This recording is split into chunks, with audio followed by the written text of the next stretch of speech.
পরিপূর্ণ সুস্থতা দান করো আয় আল্লাহ। দোয়া শেষে জাতীয় ফুটবল দলের সাবেক অধিনায়ক এবং কালাবাজার সুইট হাসিবুল আলম শাও বেলুন ফেস্টুন উড়িয়ে দেওয়া হচ্ছে। জনাব জাহান পান্না সাবেক এমপি, তিনিও আমাদের সঙ্গে আছেন। এবারে পায়রা আরেকটি শুভ মুহূর্ত রচিত হল চমৎকারভাবে,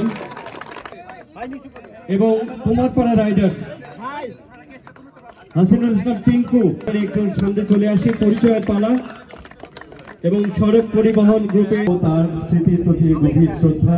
এবং জুলাই আগস্টে থেকে এই বাংলাদেশ এখন তাদের সকলের আত্মার শান্তি কামনা। যে আমরা জিয়া ক্রিকেট টুর্নামেন্ট বিভাগীয় পর্যায়ে যে টুর্নামেন্ট আমরা শুরু করেছিলাম সেটা ইতিমধ্যে শেষ হয়েছে। আমাদের মরহুম Arafat Rahman cocoa city football tournament বিভাগীয় পর্যায়ে ইতিমধ্যে সেটি চলমান রয়েছে। পাশাপাশি আমরা ঢাকা মহানগর উত্তর সহ বিভিন্ন জায়গায় আমরা খেলাধুলার মাধ্যমে বাংলাদেশের ক্রীড়াঙ্গনকে তৃণমূল পর্যায়ে ছড়িয়ে দিতে চাই। রাজশাহী ছিল 2004 সালে happy city in the world. এটা রাজশাহী খেলোয়াড়দের কারণে সম্ভব হয়েছে। প্রায় মাদক মুক্ত, শান্তিপূর্ণ, রাত 3টায় মা বোনেরা একাই রিক্সা যেতে পারত। আজ সেই রাজশাহী হারিয়ে গেছে, সবই কিছু জনগণদের।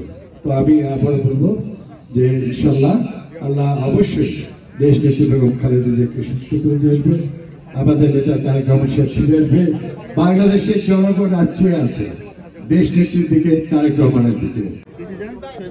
একটি লক্ষ্য এই টুর্নামেন্টের যে আগামীতে আমিনুল মধ্যে থেকে সেই প্রত্যাশা আমাদের সকলের, সেই দৃঢ়তা যারা বিজয় রেখেছেন যে আমরা রাজশাহী রেঞ্জার্স